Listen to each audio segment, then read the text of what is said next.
नमस्कार दोस्तों, मैं विनय ज्योतिषी आप सभी के अपने चैनल में बहुत बहुत स्वागत करता हूं। आशा करता हूं आप सब स्वस्थ होंगे, सुरक्षित होंगे। दोस्तों, हम बात करेंगे कुंभ लग्न की और जुलाई महीने के राशिफल की। दोस्तों, कुछ ग्रह पुराने हैं, कुछ नए हैं, कुछ नई कहानियाँ हैं, कुछ पुरानी बातें हैं। जैसे कि आपके लग्न पर राहु लगातार बैठे हुए हैं, तो राहु आप इतने समय तक समझ चुके होंगे कि बहुत सारे विचार भी देते हैं, कन्फ्यूज़न भी देते हैं, भ्रम भी पैदा करते हैं। ये कर लो, ये कर लो, ये कर लो, वो कर लो, ये भी करते हैं। राहु के पास सिर्फ विचार हैं, क्योंकि सिर्फ खोपड़ी है राहु। तो आपको बहुत सारे कामों में उलझाना और विचारों को इतना ज़्यादा दे देना कि आप एंजाइटी तक चले जाएं, ये राहु का काम है। तो उसके लिए बेस्ट ऑप्शन तो ये है कि उपायों के तौर पे आप ओम रावे नमः 1 माला जाप या 10 मिनट का जाप कर सकते हैं। सूखा नारियल के दान कर सकते हैं, बहते जल में सूखा नारियल बहा सकते हैं, सरस्वती माँ की पूजा कर सकते हैं। और लेकिन सबसे बेस्ट ऑप्शन जो है मेडिटेशन करना। राहु और केतु और सारे बाकी के 7 ग्रह सबके लिए बेस्ट है, सातों चक्रों के लिए बेस्ट है। अब सर्वांगीण विकास के लिए, यानी जीवन में चहुमुखी उन्नति और विकास के लिए मेडिटेशन से बेस्ट कुछ नहीं है। जब आप करेंगे तो आप समझेंगे। शुक्र की दृष्टि सप्तम भाव से पड़ेगी। निश्चित तौर पे इस महीने जीवन साथी के साथ ज़्यादा प्रभावित होगा, उनके इर्द गिर्द घूमेगा और कहीं ना कहीं जीवन साथी आपको इस समय प्रभावित कर सकता है। धन भाव में चलते हैं, जहाँ शनि विराजमान है, जो कि चाहते हैं कि आप कुटुंब परिवार की ओर ध्यान दें। वो चाहते हैं कि आप बैंक बैलेंस की ओर ध्यान दें, अपने पैसे की इनकम को बढ़ाएं, अपने बैंक बैलेंस को बढ़ाएं। और बृहस्पति की दृष्टि बहुत ही शुभ है। बृहस्पति पिछले महीने अपनी उच्च राशि कर्क में आ गए हैं, आपके 6ठे भाव में बैठे हैं और वहाँ से 9वीं दृष्टि डाल रहे हैं आपके धन भाव पे। निश्चित तौर पे ये बहुत शुभ दृष्टि है, जहाँ एक और बैंक बैलेंस तो बढ़ाएंगे ही, कुटुंब परिवार में बढ़ोतरी होगी और आपके वाणी में शुभता आएगी। जो लोग वाणी संबंधी काम करते हैं, आप गाना गाते हैं, आप यूट्यूबर हैं, आप इंस्टाग्राम में काम करते हैं, आप एक्टिंग करते हैं, आप एंकरिंग करते हैं, आप भाषण देते हैं, आप नेता हैं, अभिनेता हैं, जहाँ भी बोलने वाली बातें होगी वहाँ पर आपकी पहचान ज़बरदस्त बनने वाली है। बहुत सारी शुभता आपके साथ आने वाली है।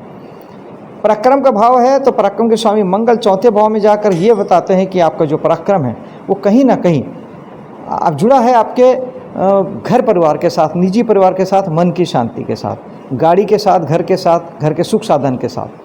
और 4थे भाव में चलें तो अगेन फिर वही मंगल बैठे हैं, जो यही बताते हैं कि आपको इस समय में आपकी ऊर्जा, आपका साहस, आपका पराक्रम जो लगना है वो 4थे भाव के लिए लगना है। तो मन की शांति के लिए प्रयास कीजिए, माँ के लिए ध्यान दीजिए और निश्चित तौर पर निजी परिवार के सुख साधन का ख्याल रखें।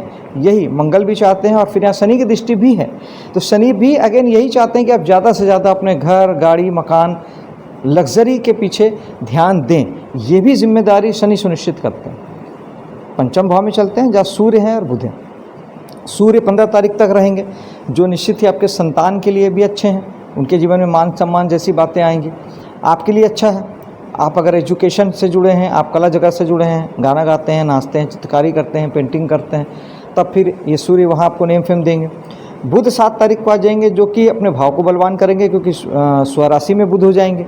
तो जो लोग शिक्षा से जुड़े हैं वो लोग बहुत अच्छा परफॉर्म कर पाएंगे। वाणी आपकी अच्छी हो जाएगी। वाणी संबंधी काम वाले लोग, अगेन वही ये कला और मनोरंजन का क्षेत्र भी होता है पंचम भाव, तो आप यहाँ पे बेहतर परफॉर्मेंस कर पाएंगे। बहुत ज़्यादा अच्छा परफॉर्मेंस आपका होगा। आपकी वाणी, अगेन यहाँ बुध भी शो करते हैं कि आपकी वाणी निश्चित तौर पे और ज्ञान आपकी पहचान बनने वाली है। 6ठे भाव में चलते हैं, जहाँ गुरु विराजमान है। गुरु उच्च राशि में है, जहाँ बैठते हैं, जहाँ देखते हैं, उस भाव को बलवान करते हैं। लेकिन अब चूँकि अगर आप 6ठे भाव के काम करते हैं, आप सर्विस सेक्टर में हैं, सेवाएं देते हैं, तब तो ये बहुत अच्छा है। आपको नौकरी मिल जाएगी, सर्विस सेक्टर में आप अच्छा परफॉर्म करेंगे, आपको प्रसिद्धि मिलेगी और आप सफल होंगे। लेकिन अगर आप 6ठे भाव के काम नहीं करते, उस स्थिति में ये भाव हो जाएगा।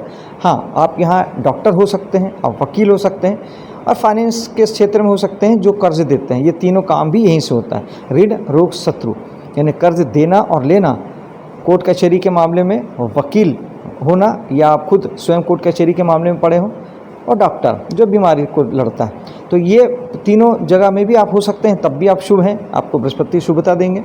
लेकिन आप ये तीनों काम भी नहीं करते हैं, उस स्थिति में आपका बृहस्पति कर्ज बढ़ाने वाले साबित हो सकते हैं। तो कर्ज ना लें, बीमारी से बचें, बीमारी को अवॉइड करें, मतलब बीमारी को जाके डॉक्टर को दिखा लें।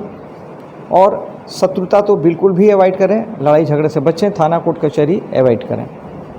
सप्तम भाव में चलते हैं, जहाँ शुक्र विराजमान है, जहाँ शुक्र आपके जीवन साथी के लिए लग्जरी ऐड करते हैं, वहाँ आपके काम धाम की जगह में आपको, अगर व्यापार आपका कार्य क्षेत्र है, कार एरिया है, तो वहाँ पे आपको लग्जरी प्रदान करेंगे। मंगल साहस और ऊर्जा देंगे। मंगल यही साहस और ऊर्जा आपके जीवन साथी को भी देंगे।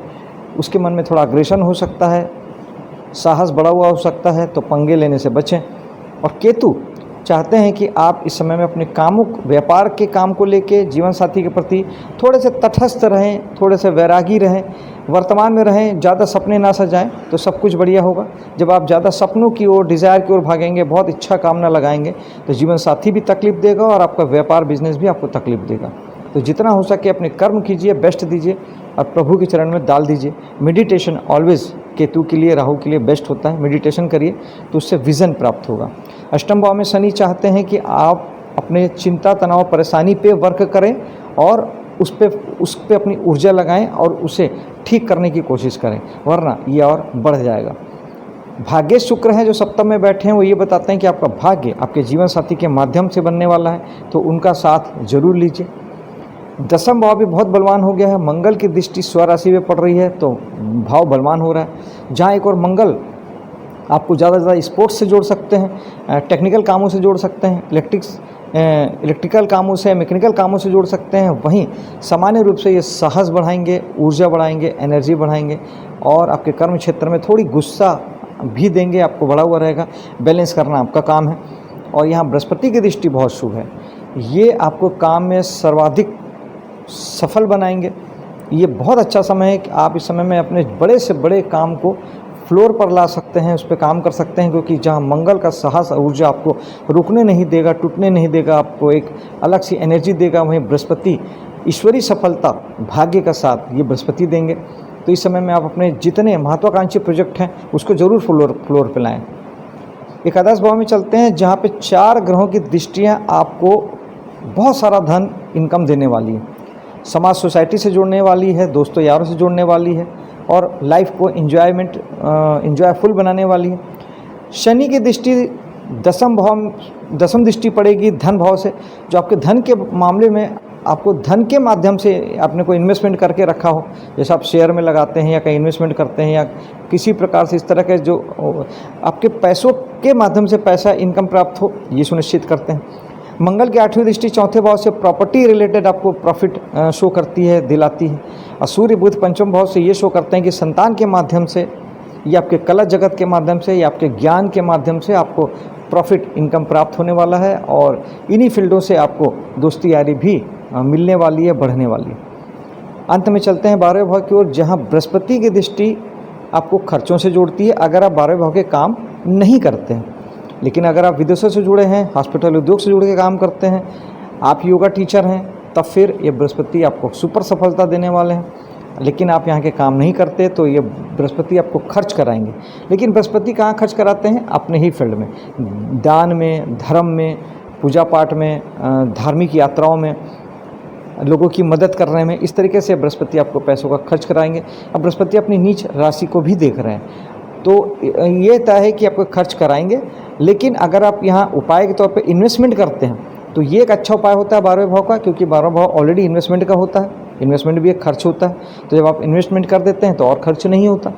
और दूसरा, बहुत सारा योग ध्यान प्राणायाम करना भी आपके 12वें भाव को ठीक करता है। तो खूब सारा योगा कीजिए, ध्यान कीजिए, प्राणायाम कीजिए और अपने अनावश्यक नुकसानों से, खर्चों से बचिए। ये था कुंभ लग्न का राशिफल जुलाई महीने के लिए। मिलता हूँ आपसे अगले वीडियो में, तब तक के लिए जय हिंद, जय माता दी।